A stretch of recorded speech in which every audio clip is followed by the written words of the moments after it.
Hello, everybody. Welcome into the Teague's Take NFL Divisional Round Playoff Show. Alongside George and JT, I'm Tim, as usual. We've got some expert guests coming on the show here shortly. We are going to be joined by the great Tony Casillas to talk about some of these playoff games. We're going to be joined by Coach Clancy Pendergast a little bit later to talk about the other two games, the two late games. And boys, round one, the wild card round is in the books, and some surprises there. George, we did our picks last week, and I believe you went 5-1 to my 4-2. Boom! That's how you do it, baby, man. Two good shots, and yes, sir. I don't remember where it was. I forgot what game it was. I picked the Browns to win. That's what it was. I picked Pittsburgh. Yeah, that was it. See, I picked with my brain and not my heart because I knew Cleveland would win. But, yes. Well, nobody really wanted to give him a chance, and I know we'll dive in that a little bit later on. And it's going to be interesting to see what you guys' takes are and what Clancy and is going to say. Specifically about the Browns game and the Chiefs, because it's an interesting game to me. That wasn't necessarily the game of choice that I'm saying I'm dying to watch, but man, anytime, I see you, Alice. Of course, we're going to talk about the Packers, man. We got to talk about the Pack, just because of my playing days up there. But I, love Aaron Rodgers too, and we'll get to them in a minute. But the Browns, man, they're just sneaky, man. It's hard for me. Once we get to that portion of the show when we're, getting to the predictions, man, I'm telling you, because I want to hear what these guys say. But that Kareem Hunt and Chubb, man, Nick Chubb. I've got a stat for you guys, George, that we'll get to later, and I believe we're doing the Browns and the Chiefs and the Buccaneers and Saints. We'll do those with Clancy. But I've got a stat for you that if you don't already think the Browns are going to upset the Chiefs, you might think it after I give you this stat. I might be able to convince you. So we'll have to wait for that. But of course, we've got the early game today, 3:35 Central Time on Fox. The Rams visiting the Packers. After that, the Saturday night matchup, 7:15 on NBC Central Time. Ravens at the Bills. And then we've got tomorrow at 3:05 or 2:05 Central Time, the Browns at the Chiefs. And, of course, the late game tomorrow, 5:40 Central Time on Fox, the Buccaneers at the Saints. And I'm telling you, all of these games are going to – I think they're all going to be pretty close as far as picking them. We'll get into our predictions a little bit later in the show, our official Teague's Take predictions for all four of the games. But as we wait for Tony to join us here on the show, that's the fun of the playoffs. The NFL touts parity. They want parity. They don't like dynasties. It's not good for the league. And I would offer you it's good for the league when the Cowboys are a dynasty. But when it's the Patriots, I don't think it's good for the league. But we're right in the middle of what might be a dynasty, and they're a dynasty in the making with the Chiefs if they can keep things together and keep things rolling. But I just don't know if that's good for the league to have a team that dominant. And of course, the Chiefs, again, we'll get into it a little bit later. But man, they haven't played well to finish the season, and I think they're very vulnerable right now. So it's really hard for a team to repeat going to the Super Bowl, much less winning it. Yeah. So the last time that happened was I believe when they won back-to-back Super Bowls was the Patriots, like in, I don't know, 2002 and 2003, something like that. I mean, it's been almost 20 years since somebody did it successfully. It's tough to do with the rules and create. It's a little bit harder to do when you're trying to establish dynasties like that. So, when you're talking about the Kansas City Chiefs and where they're going and where they're heading, as good as they are, I think that. And I think George is freezing up a little bit on it. To try to make this run.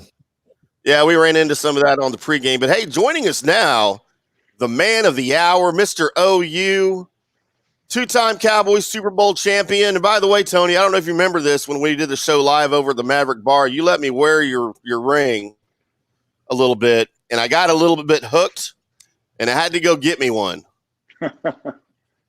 Now, it's a Larry Brown ring. It's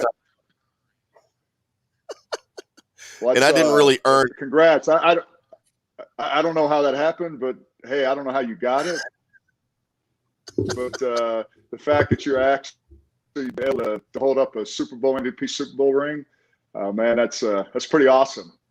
Well, it's a fake one. It's not real. It's a replica from our boys over at the Cowboy House, over at cowboyhousesports.com. He hooked me up with that. He's got all the replica rings going back you know what you could do with that. You can always, I don't know what your status is, if you're single or married, but I do know one thing. That's great to go out to the club, man. Just kind of hold it up like that, and people sometimes don't even know. You just pretend you're a baller. It's been so long since the Cowboys won. You may be able to pass for a Cowboy. I don't know if any girls that I'd be interested in age-wise would even remember the Cowboys winning the Super Bowl. But it's funny. We do I do a Dallas Cowboys podcast for Sports Illustrated on Thursday nights, and of course, I broke it out on the show, and I had to show it off, on camera on that podcast, and went out for a beer afterwards, and I still had it on, and I'm just up at the bar ordering a drink, and I swear I had like 3 or 4 people come up to me. Hey, is that a Super Bowl ring? Who are you? And I was like, you probably don't recognize me. I've changed since my playing days. I'm Tony Casillas. Well, shout out to you. That's the thing about it. One thing about the rings itself, it's great. It's timeless, but you personally don't become timeless. And that's a great way to keep you give away your age, because it's been so damn long since we won a Super Bowl. Yeah. But the fact that you're getting a chance to, this weekend and these games just kind of brings back all those playoff memories. Again, it's an ageless experience. You can go back to that DNA, back to a game in which, the next 2 weeks will unfold and determine which teams go to the Super Bowl. But just, I'd be lying to you if I said I don't, get my juices flowing a little bit this time of the year. But, because it's such a part of what you did. But, there's nothing like playoff football. There really isn't anything like it. Right. We look forward to this weekend, and then going into championship weekend next week. We talked a little bit about the wild card matchups, a couple of surprises there with the Rams over the Seahawks and with the Browns over the Steelers. But Tony, going into the divisional round this weekend, any of the games, any of the matchups stick out in particular in your football brain? Well, I'm looking forward to the matchup this afternoon, the Packers against the Rams. I think you have so many different matchups in that game that can either win or lose the game. I think of the Rams, obviously, Aaron Donald's just a fascinating, phenomenal athlete. Of course, he's a defensive lineman, but we have not seen a guy like Hamm play the game, the level that he has really just showcased. He makes it look effortless. And you look at Jalen Ramsey, obviously their defensive back against Devontae Adams. That's going to be a tremendous matchup. And, Aaron Rodgers, you look at, what he's done all year has been remarkable. It's amazing, the little thread of someone been drafted as a Jordan Love earlier this year. I believe that's his name. Mm-hmm. His last name's Love. How all of a sudden he decided to drink all those tequila shots and put together an MVP season. But I think that those are really going to determine the in this game who's going to win or lose. But I think when you look at the Rams, they're playing great defense. They sacked the quarterback 48 times. Again, that Floyd Little is getting a left tackle that's replacing a Pro Bowl type of player. So, but yeah, it's going to be fascinating to see what these two teams do against each other.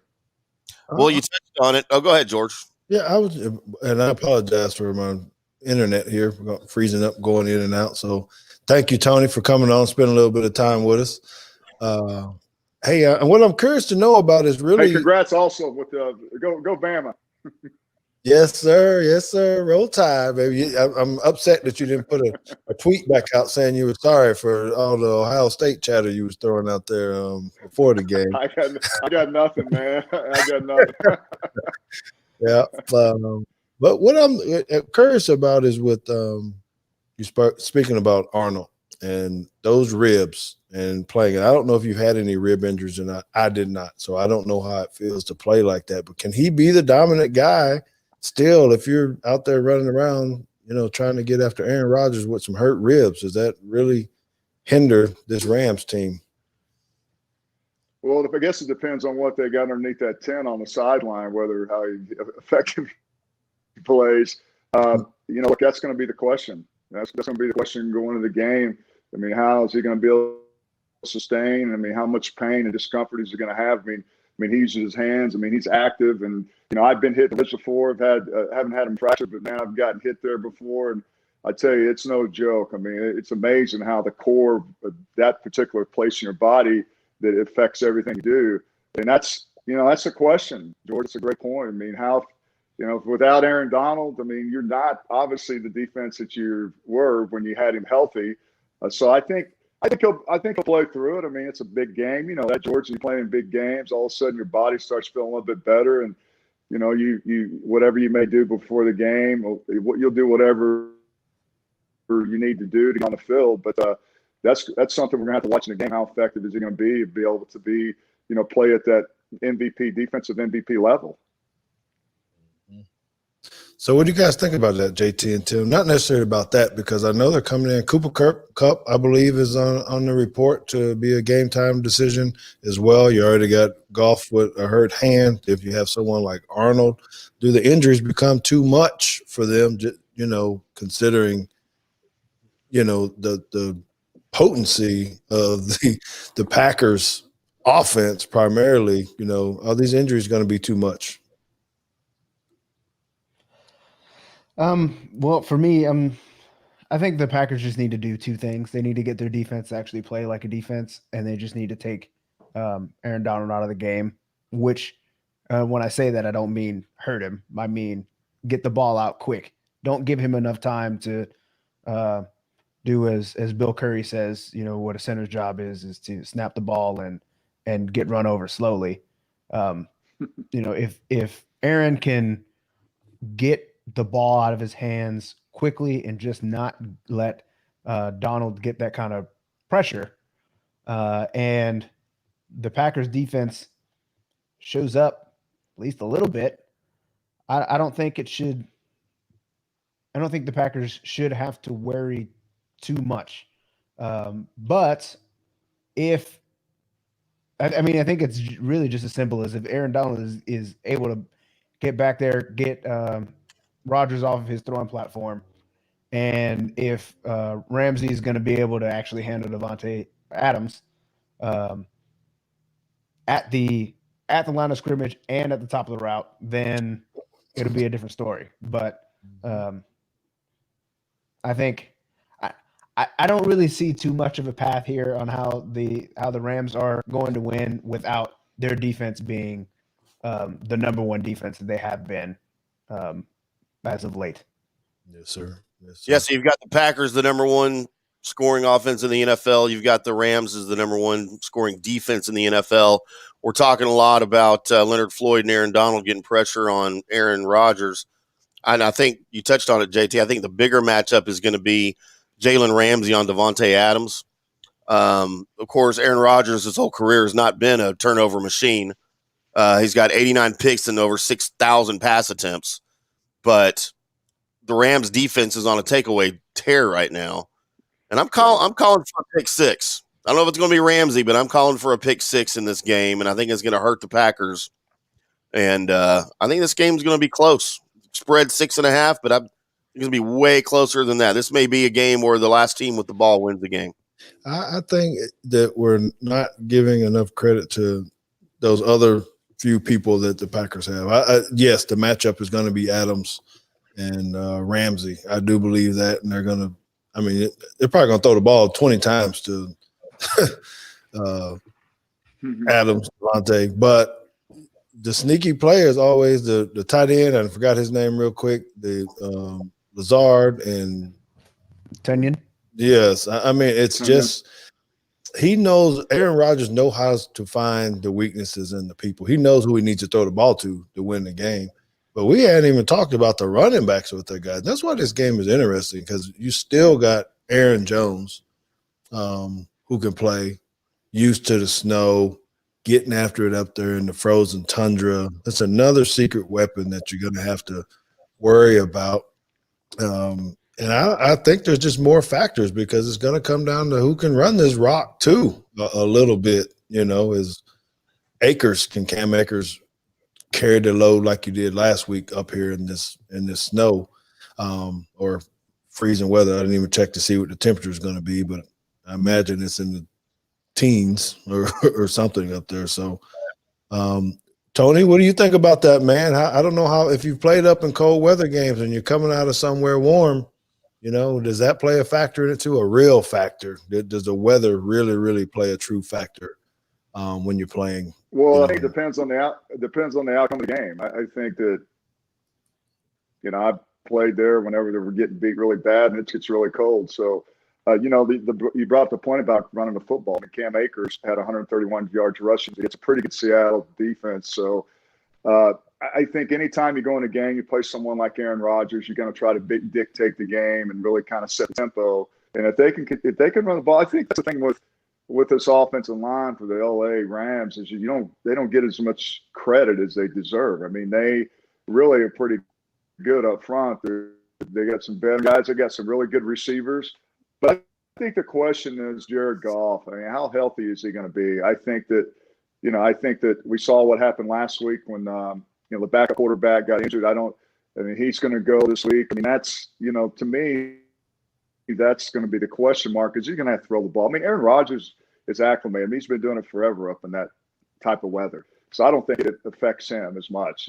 But bottom line is, if both teams can run the football, I mean, that's the thing about it. Now, you mentioned the tight end. I mean, the tight end has been a big factor for Aaron Rodgers. He's got 11 touchdowns. So it's not just Devontae Adams. It's the other two guys, the receivers. And you know how that is, George.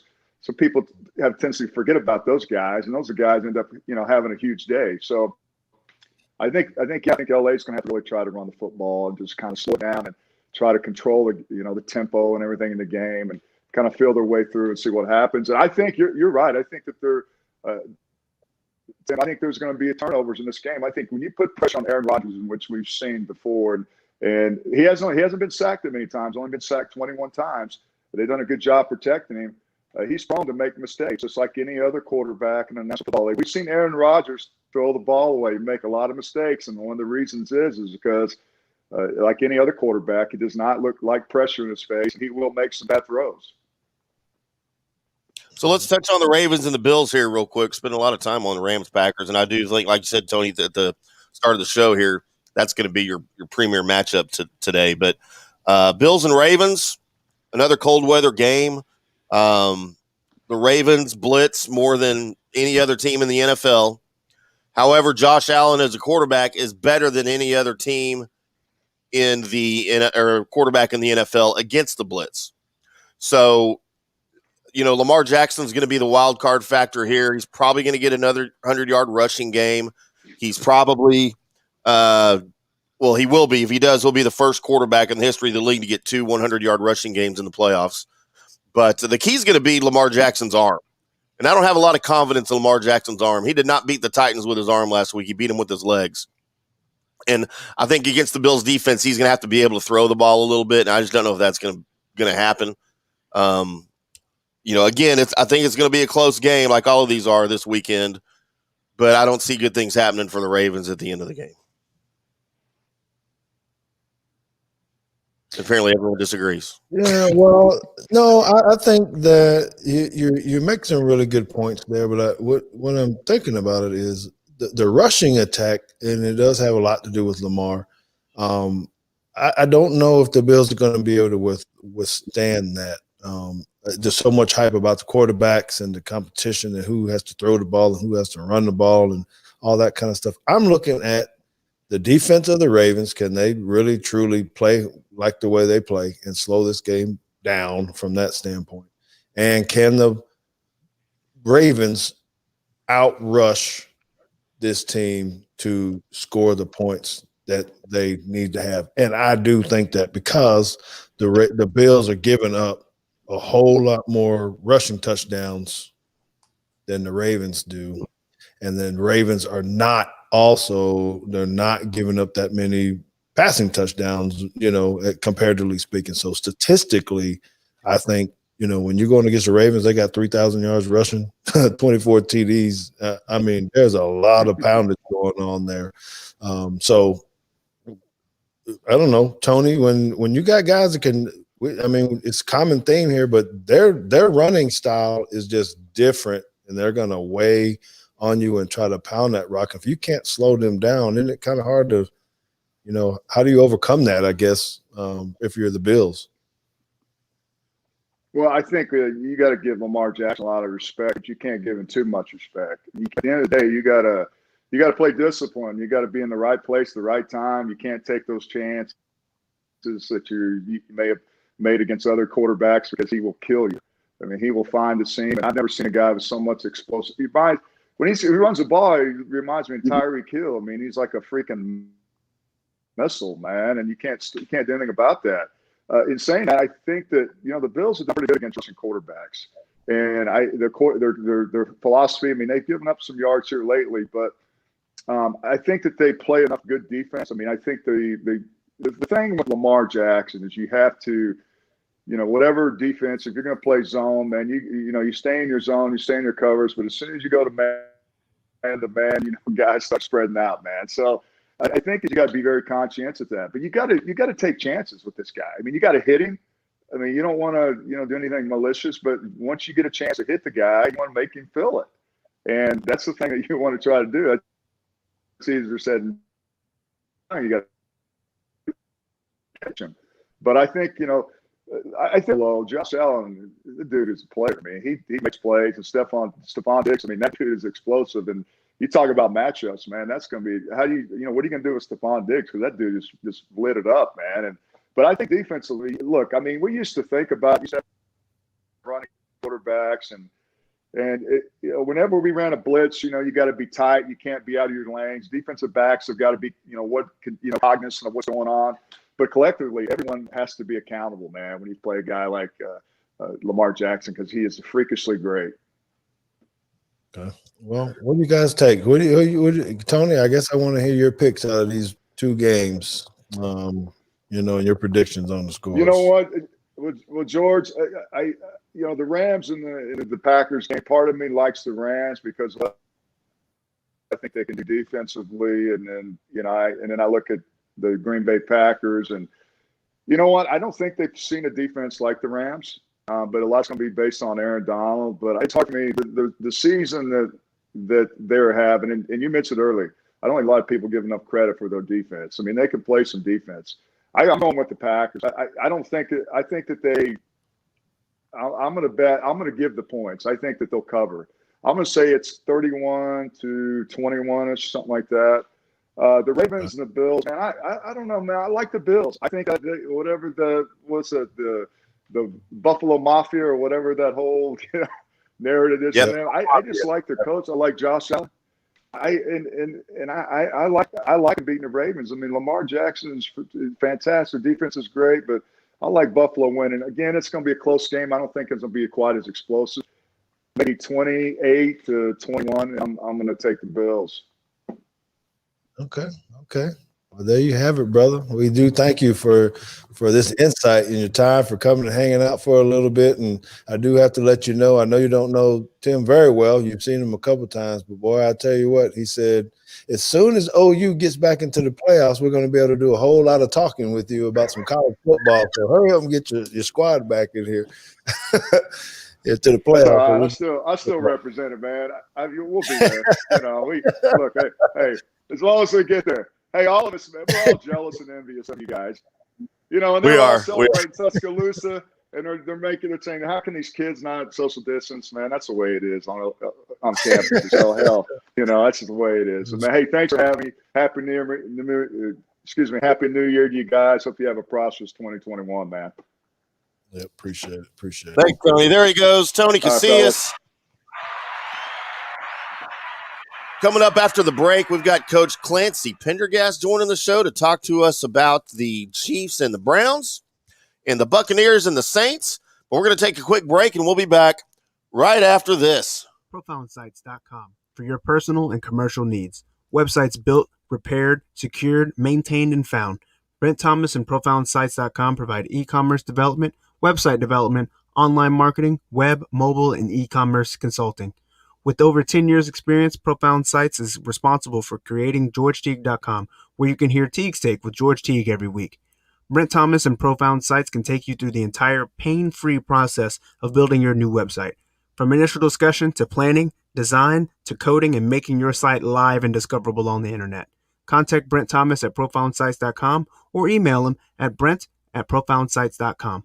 Hey, sports and sports memorabilia fans, this is IndyCar Timm. I want to talk to you about our new friend Chris Gordon over at the Cowboy House, cowboyhousesports.com on the web. Now, Chris is super passionate about all sports, and that's why the Cowboy House is so much more than just a Dallas Cowboys sports memorabilia store. He's got unique game-used memorabilia and rare, hard-to-find autographs for teams across the globe. Everything from the NFL, MLB, NHL, NBA, golf, UFC, soccer, Olympics, even from Hollywood and the political sector. And his store isn't just a fancy mall store. It's more of a man cave that he likes to share with his friends and customers. Come on into the store at 209 South Shady Shores Drive, Suite 200 in Lake Dallas, and you can walk on the Texas Stadium end zone turf. You can sit in a chair from Yankee Stadium or Texas Rangers Globe Life Park. Check out hundreds of autographed jerseys from hundreds of teams. Check out thousands of photos signed with certificates of authenticity. He's also got custom framing for all of your sports memorabilia items. Chris Gordon over at cowboyhousesports.com. 214-551-5978. Thank you, Cowboy House. Need a one-stop shop for Cowboys news happening over at the Star in Frisco?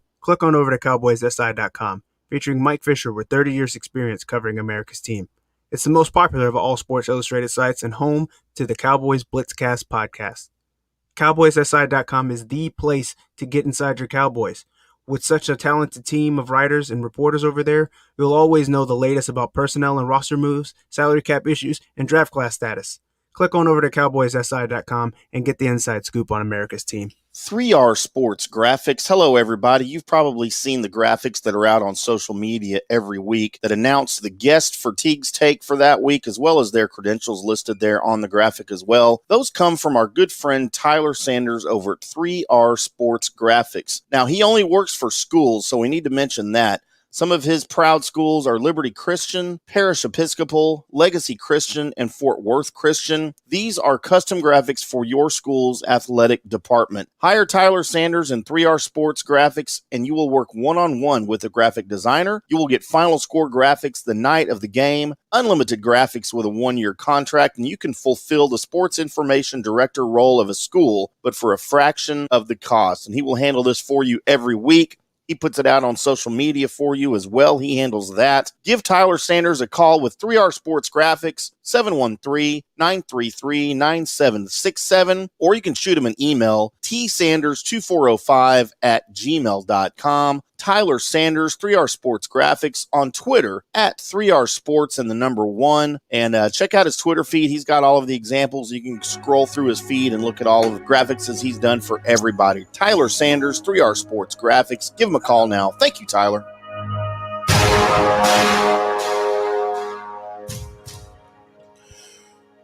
Welcome back into the Teague's Take.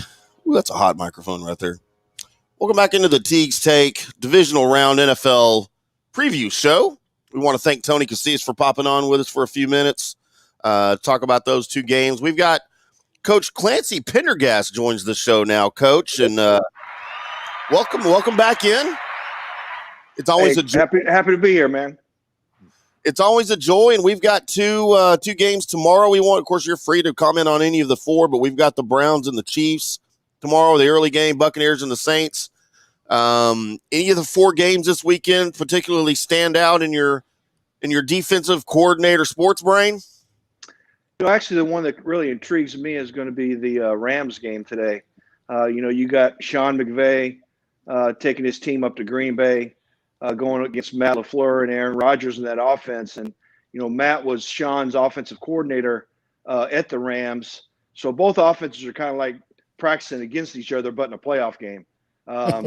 So I think it'll be a game that obviously the weather's going to be a little bit factor. It's a little bit – I don't know if the Rams played in a cold weather game this year, But going to Green Bay, flying in there, it's going to look like Russia outside the window, which they haven't seen from Southern California in a while. And George, you can relate to that with your playing days up in Green Bay. But I think it's an intriguing game. The Rams are really good up front defensively. Their secondary's playing at a high level just the whole season, and the matchup between Devontae Adams with Green Bay and, of course, Jalen Ramsey, the shutdown corner for the Rams, will be exciting to watch.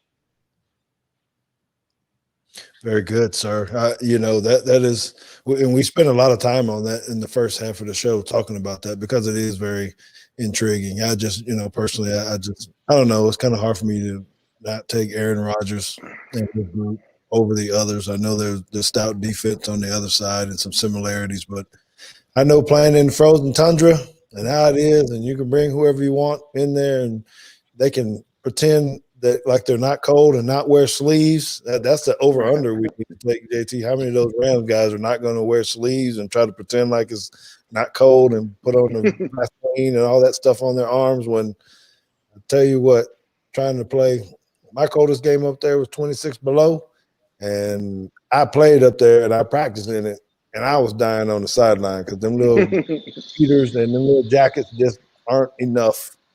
Right. You're not used to it. And so when you roll in there and you're trying to play and your mindset in about third quarter, this is going to be in the middle of the day. The sun's going to go down. It's going to be 6 o'clock. Good Lord. Right. Yeah, I just selfishly like watching the Rams play defensively. But to the Sunday games, I'm really interested in the Buffalo matchup. I think, both quarterbacks being guys that can make plays with their feet. You see it every single week. And I think that's going to be an exciting matchup. And I think Buffalo's defense is playing a lot better as of late. Leslie Frazier does a really good job, their defensive coordinator. And, of course, Sean McDermott's a defensive head coach and has his hands all over that defense. So they're going to be well prepared for Baltimore, and I'm looking forward to seeing that matchup and which dual threat quarterback ends up coming out on top. So you guys, I like to hear this from you guys, and it doesn't really have anything necessarily to do with the games, but I'm just interested to know, and I'm sure there's a lot of people that are listening and are interested to know which we got one game that got new guys, young bucks, playing against each other, the Ravens and the Bills, and then you got another one tomorrow where you got, the number one quarterback, number two quarterback, basically a historical game with Tom Brady and Breeze playing against each other. Which one really attracts you guys the most? You want to watch the old guys stumbling around and try to make it happen, or you want the young, quick guys? What, JT, Timm, Clancy, which one intrigues you guys the most? Me personally, I like the Saints game. I mean, it's going to be exciting to watch those quarterbacks duel. I think both defenses have played better late in the season. Tampa Bay is very much a run-stopping defense. That's going to try to keep you off balance in passing situations with the pressures and the coverages. So I think it's going to be a good matchup. And I think that the defensive front, like I mentioned, I think it was last week in the show, that the Saints front is playing at a really high level. You got Cam Jordan playing really well in that front seven, and Lattimore's a corner that can match up on a lot of good receivers, and Tampa Bay's got a good group of them, that's for sure. Yeah, to me, I think one of the biggest keys to this game is going to be Antonio Brown. He seems to have found his game with Tom Brady again since he's joined the Bucs. He's scored in 4 straight games, including last week's win in the wild card round. And conversely, we know that pressure is a big part of Tampa Bay's defense on that side of the ball. Man, I know the Saints have played better recently. I feel like they struggled against Chicago in the wild card game. I don't see this one being really in question. And it pains me to say that because I'm a Saints fan, but I see Brady and the Bucs kind of instilling their will offensively against that Saints defense. But we'll see.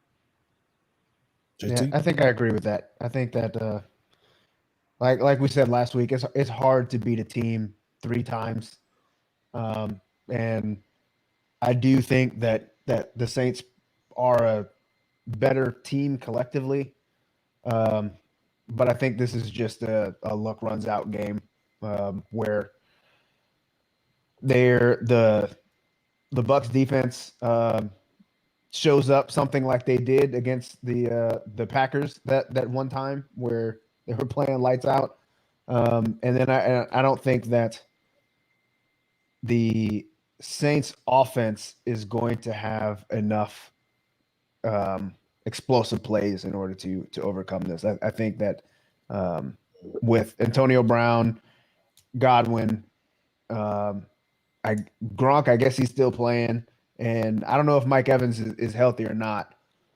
But I think this is finally one time where they might actually be able to put some points up relatively quickly. I'm not saying anything like what the Browns did to the Steelers last week, but something which the Saints might find themselves down 2 touchdowns.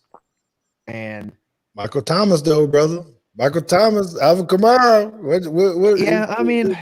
But Michael Thomas is, He's still hurt. and he's a younger, and y'all gonna hate this, but to me, he's a younger Dez Bryant. He's a 5-yard slant possession receiver, and there are at least 3 receivers better than Michael Thomas right now. Man, someone pull up them stats when he's healthy. I know he missed a lot of stuff here, but his volume is like Devontae Adams. His volume is because he has a ton of targets. Well, a ton of targets. And they're going. Breeze is going to throw in the ball, and if they don't, then they got to work. Throw the ball, but Breeze is going. Well, all I'm saying is he ain't going. He's not going deep. He's not going anywhere like Michael Gallup's running down the field. He's running hitches, slants, quick outs, and he's a big dude. I'm not saying he's not a good receiver. I'm just saying I think he's not going to be as explosive as some of the other receivers on the other side of the ball might be that day. Okay. Well, I'm just playing devil's advocate on that, and I have my thoughts about this. Tom Brady, I'm concurring with all of you guys. I just think that there's so much talent on the field, and this is another defense. This is interesting to me, Clancy, as well, just because all of these games we keep talking about the defenses.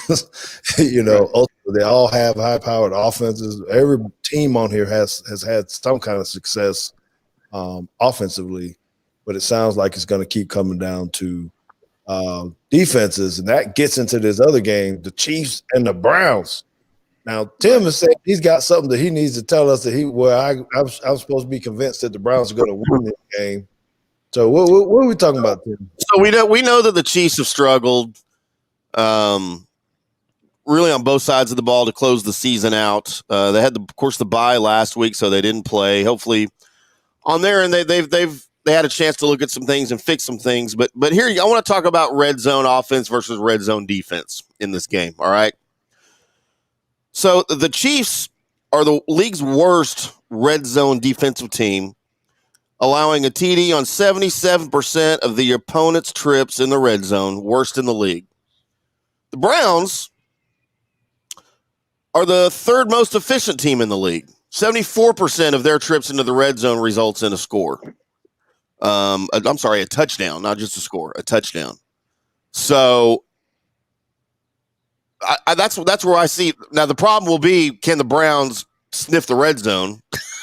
But once they get down there, I don't see the Chiefs. And this is a tough game for me, too, because I like both teams. I'm a Browns fan. I'm a Chiefs fan, which is really weird. Don't ask me why. Saints fan. Everybody fan, man. Pick somebody here. Man, I'm a football fan, all right? Let's just go with that. All right. But I see all this coming down to those red zone stats. Stats don't lie. These aren't even what the so-called next-gen stats. These are just flat-out football stats here. And, the red zone offense, red zone defense can win or lose you games. And that's where I see this game coming down to. Yeah, I think it's going to be a high-scoring game, in my opinion. I think, both teams can put up points. Obviously, it's going to be beneficial for Cleveland to have their head coach back, who's their primary play caller. But I really like Cleveland's offense and their ability to run the football. Bill Callahan, their offensive line coach, does an outstanding job. They got 2 good running backs. They keep you off balance with the play action. And between the 2 teams, I think Cleveland's got the better defense. So I think it's going to be a high-scoring game and going to come down to who makes the stops in the end, personally. Interesting, because I'm looking at that with this game. I think the Browns will keep it close because of that, and man, they're just so good. But the Browns, they're Not out. I don't know, man. How do you really feel, George? Well, they're Their losing. luck's running out, huh? They're losing the passing battle. The Browns are not, and when you're going against the Chiefs and all the weapons they have, they got Kelsey, Tyreek, and you just keep going and going and going. I don't think the Chiefs are going to be able to run the ball enough, right? Successfully. I think Hilaire, or however you say his name, is injured or still. So I don't know if they're going to be able to rush that. Wait. Did you forget his name on purpose because of where he played college ball? Is that what you're doing? Absolutely, I did. I don't know anything about that other school over there. It's like there's another school in Alabama. I don't know any of their guys either. You got the bragging rights for a whole nother year now. Yep. Damn right. I appreciate that. Give me some new gear. I already ordered me some new Alabama gear. But I'm more, and this is Clancy. I guess I kind of want to hear again. It's so redundant. It seems cliche because we talk about it. Run game in the playoffs. How important is that? Versus these teams that are high-powered passing games. We know the Chiefs can move the ball and they're going to throw it, but if they run into any kind of issues, some kind of way, can the Browns sneak in, man, and use them two running backs and overtake them at the end of the game? Yeah, I think they can just by the way their offensive line's playing, and but they're two-headed monster running back. I like watching their offense play. I think they execute at a high level. I think Coach Stefanski calls a good game and kind of keeps you off balance. And that's, been Kansas City's Achilles heel is their defense. So I think they're going to be able to move the ball and score points. Probably the game will be in the high 20s, I would think, something like that. But they're going to end up winning the time of possession. And then they just can't turn. If you're going to go into a game offensively and try to control the clock and use the clock and try to hit big shots down the field in the passing game, you can't turn the ball over. So the key to me is going to be, can Cleveland, not turn the ball over, but control the time of possession. And that'll be critical for them, I think, in how they're going to go about trying to scheme against Kansas City. Okay. So your picks on these two games, just those two, the Browns and the Chiefs in the Tampa Bay game? I think it's going to be close. You can't go against the Chiefs at home just because of how explosive they can be. And I think Cleveland, I'm looking forward to seeing how they play. But I like, Kansas City is going to be hard at home. And I like the way Tampa Bay's playing as of late, particularly like y'all mentioned earlier, offensively. And Coach Arians they're going to push the ball down the field. And if they get up, 2 or 3 touchdowns, I think with New Orleans' offense is not a really good come from behind offense. They're better getting out and getting a lead. They're not as good, I don't think, coming from behind, probably as Tampa Bay is. So I see Tampa Bay trying to get out there, getting a lead early, and kind of forcing New Orleans' hand a little bit. Yes, sir. Yes, sir. JT, how you feel about those? I know let's not even do that because we'll make our picks after we come back out of the break. Yeah, right. But is there anything that stick out with you, JT? The explosiveness of those Chiefs. Can the Browns even slow them down? What do they got? Well, I don't know if I can give you an answer without actually just tip my hand on who I think I'm going to pick. Right. So maybe we should wait. Yeah, I got you. Well, let me ask you this. Different game. Is Drew Brees struggling too much right now? Coming back after his injury, he hadn't shown it. Is he going to be able to have a better game? Has he had enough rest from these ribs? Is he going to have a better game against this Tampa Bay defense, who is pretty stout, and they do have front guys that can get after him? They got linebackers that can run with their guys. Can he have a better game today or tomorrow? Sorry. I'm confused. I mean, I know he's been playing not necessarily as great as we would like him to, but I kind of feel like that's how he's been playing all year. Okay. I mean, Drew Brees is not the one to like jump off the page at you anymore. He's just methodical. He does what he knows where to put the ball. His offense generally just marches down the field. they score a couple times, and then their defense with Cam Jordan is all over the place. They get in your face, they make you mad, and then they throw you off your game. And I mean, especially with the Bears. I mean, who really thought the Bears were even going to score much anyway? But I don't see too much of a difference between Drew Brees now than at the beginning of the season. Okay. All right. There we have it, man. Clancy, you always do a great job, man. Appreciate you for everything that you do and who you are. And we thank you again for getting up out there early on that West Coast, man, waking up. How many miles you put in this morning? Did you get your 5 miles on the treadmill, or what'd you do? I got about 45 minutes, 3 miles an hour, level 12 incline. I kind of just walk at that pace. That just sounds painful. Hearing him say it out loud, my legs are hurting right now. The running days are kind of bad on all the joints. That's right. Hit that steam room. You got that steam room in the house too. I can get that thing going. Trust me. I think we should have Clancy on again next week when we talk about the Browns and Bills AFC Championship game.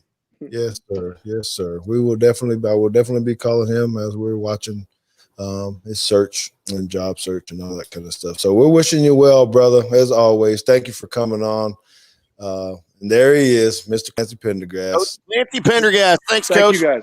Week. Thank you. All right, so boys, it's time for a quick break, and then we're going to come back, do our picks and predictions for the divisional round, all 4 games. I kind of feel like we've already tipped our hand just a little bit, but we'll take this quick break, and then we'll come right back, and we'll do it and make it official. Increase time inside your home, noticing all the little things needing attention? Let Repair Resource be your one trusted contractor to tackle all of your home repair needs. They do it all: electrical, plumbing, drywall, painting, and flooring of all types. They can even handle your exterior needs, like fencing, patio covers, concrete pads, and decking. No job too big or small, Repair Resource does it all. Call them at 972-415-1198 or visit them online at www.repair-resource.com. Hey, this is IndyCar Timm. I want to talk to you about the Maverick Bar and Grill in Carrollton, Texas. It's North Dallas's premier sports bar and grill located at 1616 West Hebron Parkway. It's 16 minutes from just about anywhere in the DFW Metroplex. With all of the live action on dozens of TVs and the big screen, it's the place to hang out and watch the return of sports with all your friends. Friday and Saturday nights, you'll find the best live music in DFW right there at the Maverick Bar. And of course, on Thursday nights at 6 p.m., you'll find Teague's Take broadcasting live with Alabama and Cowboys legend George Teague. Come hang out and be part of the show. Check out the Maverick Bar and Grill in Carrollton, 972-492-7500, or on the web at themaverickbar.com.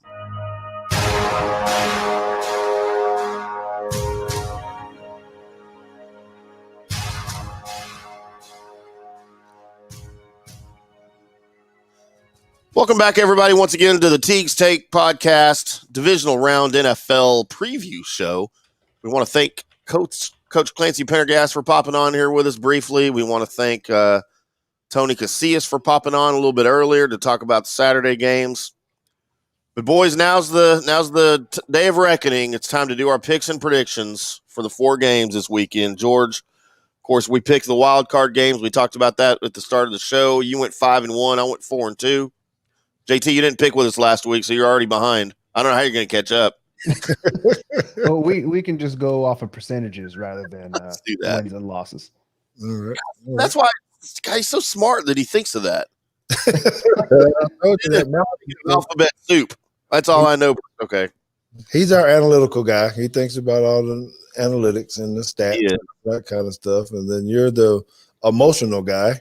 You're just emotional. Well, I feel that's not the right word, but you're strong, man, and we love that and we appreciate that. And you're I was the comic relief. That's all I'm good for. Well, and I just try to be the reasonable one and pull you guys back together somehow and find some middle ground. Well, and you're the muscle too. We need the muscle. I wouldn't go that far. JT's a young one, so he got the one to hit the weight room. Young buck. Well, let's start with our picks and predictions. Let's go in order here. Let's start today's games, 3:35 on Fox Central Time. We've got the 6-seeded Rams at the number 1 seed Packers. Who wants to go first? Well, JT's a new guy. He's got the new guy to this part, and he didn't pick last week, so he's got to set the tempo. What do you think, All right. JT? I think I'm going to take the Packers here. I do like the Rams defense, but I guess staying true to character, I've been low-ish on the Rams all year. So I guess I can't jump on the bandwagon now. Rams fans don't want me on the bandwagon. But Cares about at the same time, I think about playing at Drake and how cold it was late in the year and having Jacksonville come in at home to play us. And Jacksonville, I think an argument could have been made that Jacksonville was actually a better team than we were. But it was cold. There was a little bit of snow on the ground. And they showed up on Friday. I think it was Friday evening. And they didn't get to practice in that very much. So they didn't look very good out there in the cold. So I'm thinking if the Rams are having issues, then it's gonna be because it's cold, and I think Aaron Rodgers and the rest of the crew know how to play in that. And I don't know who's gonna be the quarterback, whether it's Goff or the young fellow who died. The other guy. The other guy. But are they gonna be able to throw in this? I don't know. And Glenn likes my pick because Glenn is the ultimate Rams hater now that they left St. Louis. He's I think he's a Browns fan now, but all they did was go back home. Although technically, I guess home was Cleveland because that's where they started. But anyway, I digress. George, what do you think? I'm going to go with JT, and I'm going to take the Packers. I know he didn't give a score prediction, but I think they win by a touchdown. I think if the line was 6.5, they're going to win by 7. And beat them. And I do want to point out, JT mentioned something about coming from the south to the north. And one thing I can say that I know this isn't the case, this is just for information purposes. When I did play for the Packers and we had to try to go south to play, the one thing that we could do, even though it wasn't exactly perfect, but in the indoor, they could crank that temperature up and make it hot, super, super hot and miserable. And it's to the point that JT was making, that there's no way to make, a warm place feel super cold like that. And it does put a shock system. And Tony hit it flying in and just seeing snow and all that. There is a little bit of intimidation factor. This ain't got nothing to do with the fans. So I'm rolling with Aaron Rodgers. I think they're just too much for him. I think he has a little bit more experience. They're ready, and playing up in Lambeau is just too much. I'm taking Packers 24-17. All right. Well, of course, if you guys both pick the Packers, I can't do that, reasonably speaking. So I've got to go against you guys. I've got Leonard Floyd, Aaron Donald, Jalen Ramsey all win battles. And I've got the Rams by 3 winning this game. I can't wait to text you about the middle of the fourth quarter and just say. So let's see. If the game starts at 3:35, you'll probably be texting me at about 7 o'clock. 45-7. I might be several adult beverages in by then. I might not even know what the score is. So I'll need you to text me to let me know. All right. Next on the docket tonight, 7:15 on NBC, which means I guess we get the great play-by-play color matchup of Al Michaels and Chris Collinsworth. So we'll get to hear that gold. And the 5th-seeded Ravens are in Buffalo to face the 2nd-seeded Bills. Lots of flash on the field for both these teams. But JT, who wins? I got the Bills. I think the side of X's and O's, I kind of see Baltimore as the NFL version of Ohio State. I think that their Super Bowl was last week, which is why they did what they did after the game. I think they were looking forward to beating the Titans. From them just winning the game and then going into the tunnel. I think all of that was what they were trying to get accomplished out of this postseason, was beating the Titans. So I think this was that was kind of their de facto Super Bowl. And I think that game. Yep. Yeah, and I think the Buffalo Bills are not necessarily concerned with that. They didn't have to play the Patriots to break through anything, really. So I got the Bills in this one, especially at home. Again, it's cold up there. I know it gets cold in Baltimore too, but not like it does in upstate New York. And a whole different brand of cold up there. Good Yeah, Lord. and you know, Josh Allen, he's got more rushing touchdowns than Lamar does. I think, I don't even know if Marcus Peters is playing. I know he's questionable, but I think as long as the receivers can catch the ball, they can get a little bit of a run game, and they just get down. You know, that's where the Ravens get most of their turnovers, is you fighting for extra yards and somebody comes in and just knocks it out of your hands. As long as they just get the ball, get down, and march down the field, I think they'll be fine. So I got the Bills. George? Ooh-wee. I don't know. You put a good case on me right there, and I guess if we had already did our pregame scripts on what we were going to pick and had a nice fancy graphic up there, this would be one that I probably would have to change. Because before I was coming into the show, I was actually going to be taking the Ravens because I think their run game and what they're going to do, I just really think it's going to be too much. You get to these quarterbacks and the fight, and yes, I heard everything you said. I just think it's going to be a really, really close game. And after listening to the talking points of all you experts on this show today, I'm actually going to change my pick to the Bills to win it. I'm going to ride with Josh Allen and those guys up there, the Bills Mafia, Buffalo Mafia, whichever one it is. Bills Mafia. And the Bills Mafia, I'm going to take them to win it in a super, super close one by 3. Take Buffalo 31, Ravens 28. All right. I've also got the Bills winning this game just by default with the Ravens trying to blitz so much. And again, Josh Allen's really the best in the league against the blitz. Stephon Diggs is going to go off. Of course, led the league the regular season in receiving yards. I see the Allen to Diggs working a lot today against the Ravens secondary. And y'all are calling for a closer game than me. I've got a 10-point win by the Bills going away, like 30-20, 35-25, something like that. Okay. Tomorrow, game's on tap. The early game, 2:05 Central Time on CBS. The Browns at the Chiefs. JT? All right. So this one was close for me. I spent a lot of time thinking about the matchups and trying to figure out what I actually thought about the Chiefs. I saw what the Browns were able to do. So I kind of flipped a coin, but then I settled on one. I think the line might be too high, but Vegas always knows they always know something. I've got it at 10. Is that what you saw when you were looking at it? 9.5. Yeah, I got it opening at 10, and now it's down to 9.5. Okay. But I'm going to take the Chiefs. And the reason I'm going to take the Chiefs is, again, kind of setting aside the X's and O's. I think the Chiefs can score 30.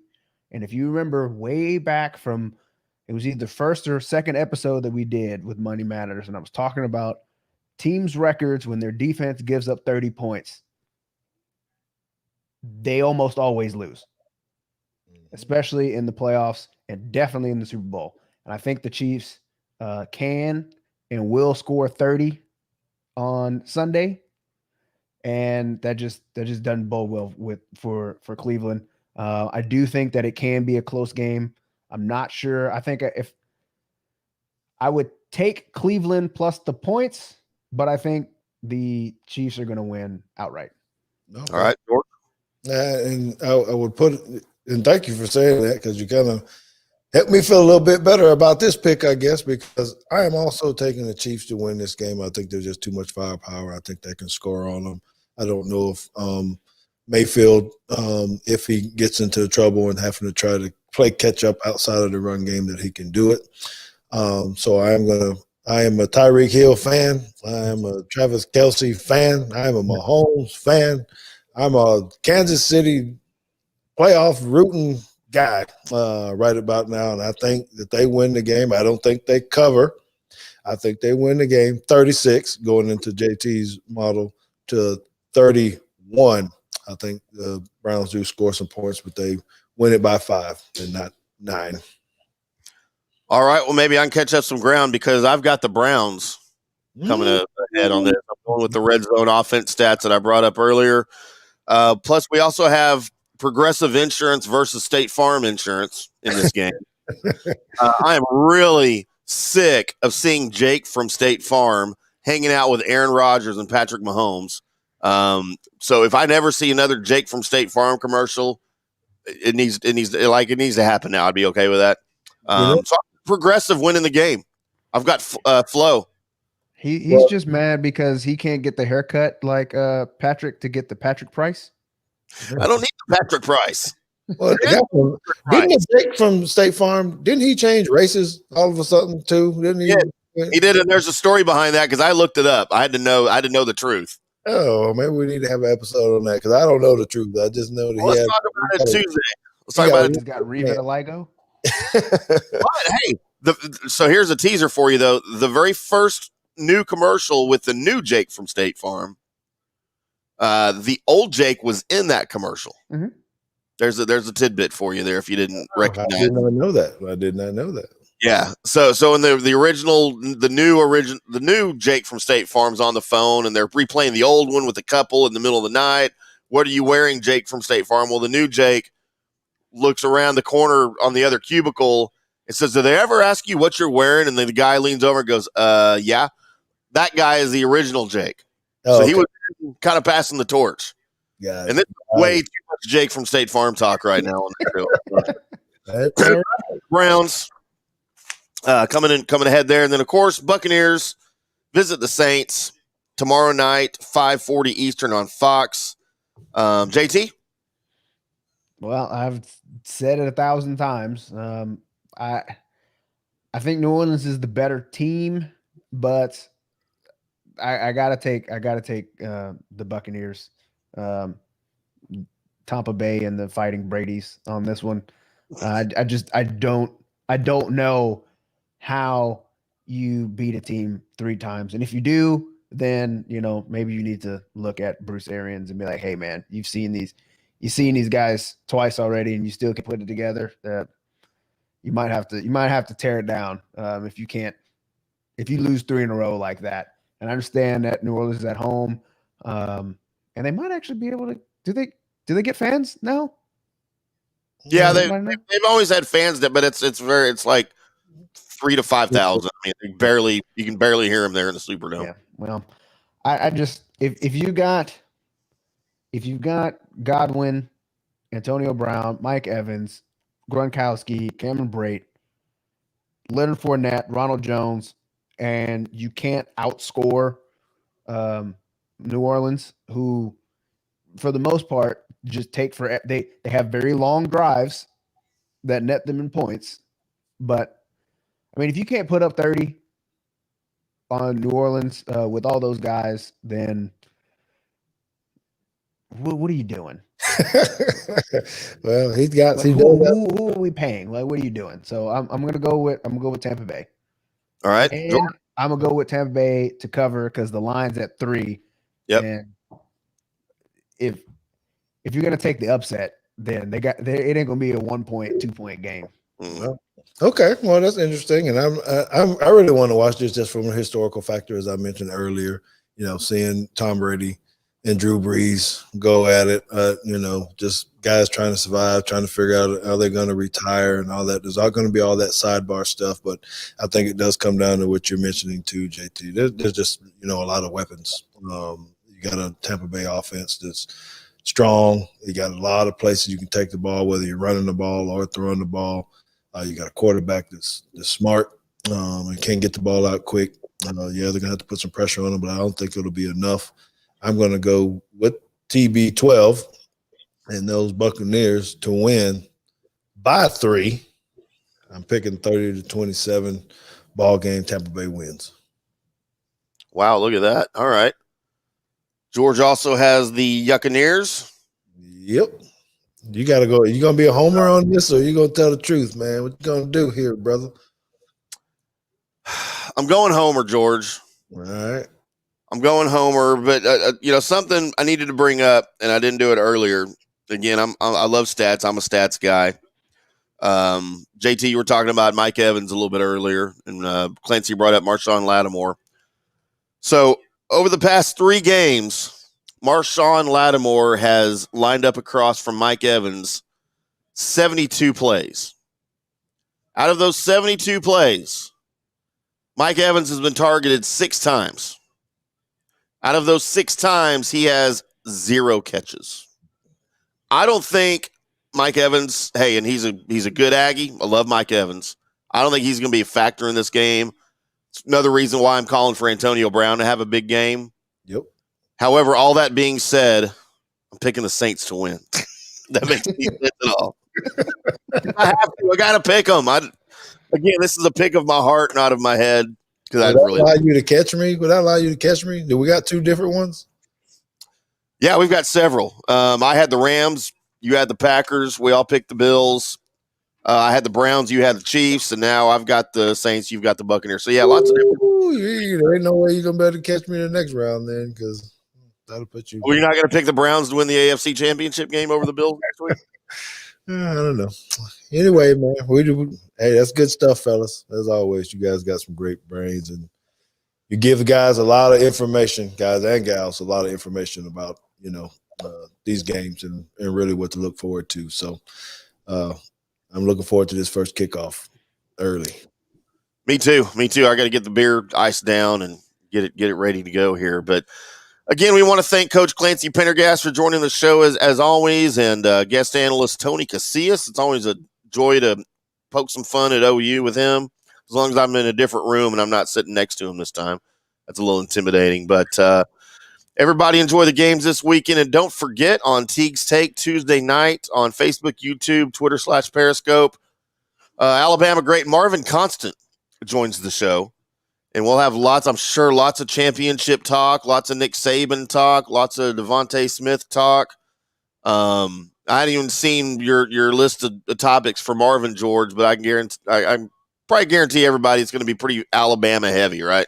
Well, I think we're going to Alabama stuff, but what I like about Marvin that most of you guys will want to hear is a positive story about overcoming adversity. This guy had to fight a lot of stuff, and he's still dealing with it. I was actually just texting him with him. I won't put all his business out there, but he had some more stuff that he's trying to overcome today, as a matter of fact. So when you get to be around him, y'all check him out, on Raleigh and Constant, and just listen and figure out who this guy is, because he's very inspirational. He's tough as heck to be, 40 plus years old or whatever it is. And I'm looking forward to talking to him on Tuesday. Everybody loves a feel-good story, even if he went to Alabama. It's all right. It's a good thing. We appreciate everybody tuning in this week for the divisional round preview show. Enjoy the games this weekend. Make lots of notes, because next week I'm sure we don't have it written in stone, but I'm sure we'll do a championship weekend preview show just like we've done the last 2 weeks here for the rest of the playoffs. And everybody have your notes ready. Be ready to ask some questions, make some comments, congratulate me on my picks after I win every game. And we look forward to seeing all of the Teague's Take fans Tuesday night. Until then, everybody take care. Take care of yourselves. Take care of each other. And we'll see you then.